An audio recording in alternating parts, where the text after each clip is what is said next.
Hello everyone, welcome to maths media. तो आज का हमारा टॉपिक रहेगा वही इंटीग्रेटिंग फैक्टर, जो कि हम लोग अपनी प्रीवियस वीडियोस में निकालना सीख रहे थे। अगर किसी ने मेरी प्रीवियस वीडियोस नहीं देखी हैं तो please go and watch my previous videos, जिसमें मैंने सॉल्यूशंस निकालने सिखाए हैं ऑफ डिफरेंशियल इक्वेशन, सारे टाइप सिखाए हैं। और प्लस हम लोगों ने अब एक अलग सा मेथड सीखा था एग्जैक्ट डिफरेंशियल इक्वेशन का, जिसमें कि अगर आपकी एग्जैक्ट डिफरेंशियल इक्वेशन है तो हम आराम से उसमें कंडीशन लगा के और बता देते हैं कि उसके सॉल्यूशंस हम निकाल सकते हैं कैसे। वो अगर आपने नहीं देखा है तो please go and watch that video. But फिर भी हम लोग एक बार रिवाइज़ करेंगे कि एग्जैक्ट डिफरेंशियल इक्वेशन क्या होती है, और अगर एग्जैक्ट डिफरेंशियल इक्वेशन की कंडीशन नहीं सेटिस्फाई करती तो हम क्या करते हैं। तो हमारी एग्जैक्ट डिफरेंशियल इक्वेशन की कंडीशन होती है curl m upon curl y is equals to curl n upon curl x. किस चीज़ की डिफरेंशियल इक्वेशन अगर इस फॉर्म में हो तो m d x plus n d y is equals to zero. अगर आपकी डिफरेंशियल इक्वेशन इस फॉर्म में है तो हम कर्ल एम मतलब एम को विद रिस्पेक्ट टू वाई करते हैं और एन को with respect to x differentiate करके देखते हैं कि ये दोनों आपके इक्वल है या नहीं। अगर ये चीज़ इक्वल नहीं होती तो मैंने बताया था कि हम लोग इंटीग्रेटिंग फैक्टर निकालते हैं, या बाय इंस्पेक्शन हम लोग देखते हैं कि हम लोग उसे और कैसे सिंप्लीफाई कर सकते हैं और कैसे हम उसके सॉल्यूशंस निकाल सकते हैं। तो हमने सबसे पहला मेथड सीखा था इंटीग्रेटिंग फैक्टर का। अगर आपकी जो डिफरेंशियल इक्वेशन है वो अगर होमोजीनियस है एक्स और वाई में ऑफ एनी डिग्री, मतलब डिग्री आपकी सेम होनी चाहिए। मतलब होमोजीनियस सिर्फ तभी बन पाएंगे ना जब आपका एक्स और वाई जो टर्म्स आ रही है वो एक ही डिग्री की आए। तो हम लोगों ने होमोजीनियस के लिए सीखा था और उसका इंटीग्रेटिंग फैक्टर का हम लोगों ने फॉर्मूला निकालना सीखा था कि इंटीग्रेट फैक्टर उसका होता है 1 upon m x plus n y. ये हमने सीखा था जब आपका होमोजीनियस डिफरेंशियल इक्वेशन हो। तो मैंने उस पर एक क्वेश्चन भी कराया था और एक क्वेश्चन आपको एज अ होमवर्क दिया था कि आप प्लीज़ उसे एक बार ट्राई करके आओ। तो हम उसको ही सबसे पहले सॉल्व करते हैं कि उसका कैसे निकला या क्या निकला इंटीग्रेटिंग फैक्टर। तो लेट्स सी दैट। तो ये हमारी डिफरेंशियल इक्वेशन थी। अब इसमें सबसे पहले हम ये देखेंगे होमोजीनियस है या नहीं। तो हमें दिख रहा है कि एक्स स्क्वायर वाई ये आपका डिग्री 3 का बना रहा है मिलके। यहाँ पे आपका 3 का है और यहाँ पे भी इसकी डिग्री 3 है वाई की। तो आपका ये होमोजीनियस हो गया एक्स और वाई में विद डिग्री 3।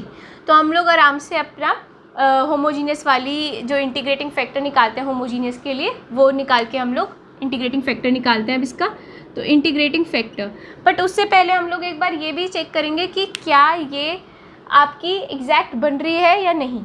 अगर ये एग्जैक्ट बन रही होगी तो हम लोग अपना वही मेथड की m को, जो आपका ये m है, उसको इंटीग्रेट करेंगे with respect to x treating y as constant, और y को सिर्फ वो वाली टर्म्स करेंगे जो कि जिसमें सिर्फ y आ रहा हो और इंडिपेंडेंट हो x के। तो सबसे पहले तो हम कंडीशन चेक करते हैं एग्जैक्ट की। तो आप निकालो इसका curl m upon curl y, जो कि आ जाएगा आपका एक्स स्क्वायर, और curl n upon curl x निकाले तो आ जाएगा आपका माइनस ऑफ 3x स्क्वायर। तो इसका मतलब curl m upon curl y is not equal to curl n upon curl x। तो एग्जैक्ट तो ये डिफरेंशियल इक्वेशन नहीं है। अब एग्जैक्ट नहीं है तो हम इसका इंटीग्रेटिंग फैक्टर निकालते हैं। ये होमोजीनियस है तो हम लोग इंटीग्रेटिंग फैक्टर के लिए क्या करते हैं 1 upon m x plus n y, provided that जो आपका डिनोमिनेटर है वो ज़ीरो नहीं होना चाहिए। तो हम पहले एम एक्स निकालते हैं। M x will be what x cube y and ny will be minus of x cube y plus of y की पावर 4। अब हम निकालेंगे इसका इंटीग्रेटिंग फैक्टर। तो x cube y minus x cube y plus y की power 4। X cube Y से x cube Y cancel, तो ये आपका आया 1 अपॉन वाई की पावर 4। तो ये हमारा आ गया इंटीग्रेटिंग फैक्टर। अब हम 1 अपॉन वाई की पावर 4 को इस पूरी डिफरेंशियल इक्वेशन से मल्टीप्लाई करेंगे और फिर एक बार चेक। वैसे तो हमारा ये होता है कि अगर इंटीग्रेटिंग फैक्टर आपका निकल गया है तो वो आपकी डिफरेंशियल इक्वेशन अब एग्जैक्ट बनेगी, तो आपको ज़रूरत नहीं है वैसे उसमें चेक करने की। बट अगर आपको लगता है फिर भी कि एक बार देख लें तो आप देख सकते हैं उसे। मैं लेकिन अब डायरेक्ट 1 अपॉन वाई बाय 4 से मल्टीप्लाई करके इसका सॉल्यूशन निकालूंगी। तो हम लोग 1 अपॉन वाई की पावर 4 से मल्टीप्लाई करते हैं इसे। तो ये आपका आ जाएगा एक्स स्क्वेयर, वाई की पावर 4 से मल्टीप्लाई होगा तो it will be y cube. तो वाई क्यूब आपका आ जाएगा नीचे into d x minus x cube minus y cube upon y की power 4 d y is equals to 0। अब ये जो m है उसको हम with respect to x integrate करेंगे ट्रीटिंग y एज कांस्टेंट। तो 1/y³ को मैं बाहर निकाल दूँ और सिर्फ हो जाएगा x² इंटू dx। और इसमें वो वाले टर्म्स लेंगे जिसमें आपका x ना आ रहा हो। तो अब पहली वाली टर्म तो हो जाएगी -(x³/y⁴), तो उसमें तो x आ रहा है, तो ये तो आपकी कैंसिल होगी, तो ये तो हो नहीं सकता। साथ में आएगा +(y³/y⁴), तो प्लस ऑफ ये वाली सिर्फ y की है तो इस वजह से इसे ले लेंगे y³ dy। ठीक है, अब हम करेंगे इसे इंटीग्रेट, तो 1/y³ x³ प्लस 1/y बचेगा क्योंकि y³ है और y⁴ है, तो 1/y dy that is nothing but log y, जो कि किसके इक्वल आ जाएगा, किसी आर्बिट्री कांस्टेंट के। तो अब आप इसे सिंप्लीफाई भी कर सकते हो, तो हम सिंप्लीफाई करेंगे तो x³ plus 3 of log y is equals to 3 of c। मैंने क्या किया, पूरे 3 से आपने इसको जो एलसीएम ले लिया तो 3 log y आ गया, और नीचे डिवाइड में 3 था तो हम उसे इधर लेके चले गए 3c। 3c कांस्टेंट के साथ कुछ भी मल्टीप्लाई हो इट विल अगेन भी, हम लोग उसे ऐसे c लिख सकते हैं। तो ये x³ plus y³ plus 3 of log y is equals to some constant. हम 3c को कोई भी कांस्टेंट लिख सकते हैं, आप चाहे इसे c पहले लिखा था तो अब इसे c1 भी लिख सकते हैं। ठीक है, तो हमारा ये आ गया इसका सॉल्यूशन।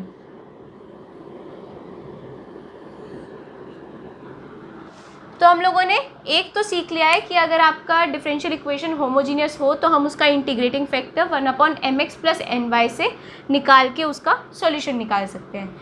अब अगर आपकी होमोजीनियस नहीं हुई डिफरेंशियल इक्वेशन तो फिर कैसे पता चलेगा, तो हम दूसरी टाइप पे आते हैं, टाइप 2 की बात करते हैं। टाइप 2 में क्या है कि हमारा यही है form m dx plus n dy, हम लोग इसी पे ही अब बात कर रहे हैं ना, क्योंकि इज इक्वल्स टू 0। ठीक है, अब बात करते हैं हमारी जो दूसरी टाइप है वो किस तरह की होती है। तो वो होती है आपकी, कोई फंक्शन है एक्स वाई में, एक्स वाई मतलब एक्स वाई का प्रोडक्ट, ठीक है, into y d x plus function of x y into x d y is equals to 0। तो अगर आपको कोई भी इस तरह का दिखे कि फंक्शन कोई है एक्स वाई का प्रोडक्ट जिसमें है साथ में वाई भी हो, साथ में मतलब वाई आपका अलग से ही का है, y d x plus function of x y into x d y, अगर इस तरह से आपका होता है तब आप टाइप 2 मानते हैं इसे, और इसका इंटीग्रेटिंग फैक्टर आपका ऐसे हो जाता है 1/m of x minus n y, provided that ये आपका नॉन जीरो होना चाहिए। जैसे हम लोगों ने होमोजीनियस के लिए पढ़ा था mx plus n y, provided कि वो आपका नॉन जीरो होना चाहिए जो डिनोमिनेटर होता है। तो बस इसमें क्या है, माइनस आ गया है प्लस की जगह, बस और कुछ नहीं, बस आपको ये उसमें होमोजीनियस पहचानना था हमें, इसमें पहचाना है x y into y d x हो plus x y into x d y type की फॉर्म हो, तब आपका इंटीग्रेटिंग फैक्टर ये हो जाता है। अब इस पर देखते हैं क्वेश्चन, ये लिया हम लोगों ने क्वेश्चन है आपका x y sine x y plus cos x y into y d x plus x y sine x y minus cos x y into x d y. तो ये आपकी टाइप 2 बन रही है, दिख रहा है। तो ये एक एक्स वाई का फंक्शन है, देखो एक्स वाई है, साइन में भी एक्स वाई का प्रोडक्ट ही है, कॉस में भी एक्स वाई का है, इंटू वाई डी एक्स है। ठीक है, ऐसे ही यहाँ पर ये एक्स वाई का फंक्शन है इंटू एक्स डी वाई है। तो हमें पता है कि ये हमारी टाइप 2 बन रही है, तो हम इसका इंटीग्रेटिंग फैक्टर इससे निकाल सकते हैं, जो कि आएगा आपका 1/mx माइनस एन वाई। तो सबसे पहले इसके लिए आप m को x से मल्टीप्लाई कर देंगे, तो हम इस पूरी इक्वेशन को x से मल्टीप्लाई करेंगे, साथ में ये y भी है तो इसे हम भूल नहीं जा सकते, क्योंकि ज़्यादातर होता है कि हम लोग ये y को देखते नहीं और सिर्फ x से मल्टीप्लाई करके और फिर हम बाद में देखते हैं कि हमारा तो आंसर गलत आ रहा है। तो इसे बेटर है कि आप इसे y को पहले ही मल्टीप्लाई कर लो, तो ये हो जाएगा x भी साथ में मल्टीप्लाई करो और y भी में, तो ये हो जाएगा x² sine x y plus x y cos of x y, right. और ऐसे ही n y के साथ मल्टीप्लाई होएगा तो आपका हो जाएगा x² साइन एक्स वाई, और यहाँ आ जाएगा minus of x y cos of x y. अब इंटीग्रेटिंग फैक्टर क्या हो जाएगा, 1 अपॉन इसको सब्ट्रैक्ट करना है, तो ये देखो ये आपका तो एज इट इज़ रहेगा, यहाँ पर आएगा माइनस और ये हो जाएगा प्लस। माइनस ये दोनों सेम है तो कैंसिल हो गए, तो मैं डायरेक्ट इन दोनों को ऐड करके लिख रही हूँ 1/2xy कॉस ऑफ xy। यह है आपका इसका इंटीग्रेटिंग फैक्टर। इंटीग्रेटिंग फैक्टर अब आपका 1/2xy कॉस ऑफ xy आ गया। इसको आप करोगे इस पूरी इक्वेशन से मल्टीप्लाई और उसका निकालोगे फिर सॉल्यूशन। 1/2xy कॉस xy से हम लोग डिवाइड करते हैं, तो पहले आप इसे y को मल्टीप्लाई कर लो अंदर, जिससे कि ये हो जाएगी xy² sine xy plus y cos of xy into dx plus x² sine xy minus x cos of xy dy is equals to 0। अब बस आप 1/2xy कॉस xy से हम लोग डिवाइड कर देते हैं, तो ये हो जाएगा xy² sine xy upon 2xy cos of xy plus y cos xy है और 1/2xy कॉस xy है, तो 1/2x बचेगा। थोड़ा हम लोग इजी कर लेते हैं अपना dx के साथ। ऐसे ही इसमें आएगा x² sine xy upon 2xy cos xy minus x cos xy है और आपके पास आएगा 1/2x कॉस xy, तो x कॉस xy से x कॉस xy कैंसिल हो गया, सिर्फ आपका बचा 1/2y dy is equals to 0। इसे और सिंप्लीफाई करते हैं, तो आपके पास xy है और यहाँ xy² है, तो एक y ऊपर बचेगा आपका, तो ये आया y/2 और sine xy upon cos xy is 10xy, तो लिख देते हैं 10xy। dx के साथ इसे साथ में इंटीग्रेट भी कर देते हैं, dx plus 1/2 integration of 1/x dx। अब इसमें देखते हैं, इसमें देखो x के टर्म अगर आ रही हैं वो तो आएंगी क्योंकि 10xy है, तो ये तो आपका 0 हो गया। सिर्फ इसको इंटीग्रेट करेंगे जो कि हो जाएगा माइनस इंटीग्रेशन 1/y 1/2 बाहर निकाल दिया dy is equals to 0। Integration करते हैं अब, तो 10xy का आप जानते हो log sec xy होता है, तो y/2 को तो हम निकाल देते हैं बाहर और ये हो जाएगा आपका log sec xy। और क्योंकि x के साथ कर रहे हैं तो इसका जो x का कोएफिशिएंट होता है उससे डिवाइड करते हैं, तो हम सब जानते हैं, तो हमने इसे y से डिवाइड कर दिया।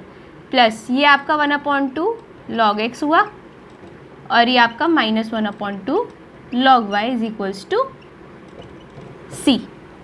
y से y कैंसिल कर देते हैं, तो आपका आएगा log of sec xy plus log of x minus log of y 2c, मतलब इधर जाएगा तो आपका 2c बन गया, तो मैं उसे डायरेक्ट c1 लिख देती हूँ। यही आपका हो गया इसका सॉल्यूशन। सिंप्लीफाई भी कर सकते हैं और आप log कॉमन ले लो, तो log a minus log b का फॉर्मूला लगा, तो it will B log of x upon y, और फिर उसके बाद हम लोग log sec xy है प्लस log ऑफ xy है, तो हम प्रोडक्ट रूल लगा देंगे, तो आ जाएगा आपका log sec xy into x upon y। तो ऐसे भी कर सकते हो, वरना यहाँ तक भी छोड़ दोगे तो कोई प्रॉब्लम नहीं है। यही आपका इसका सॉल्यूशन हो गया।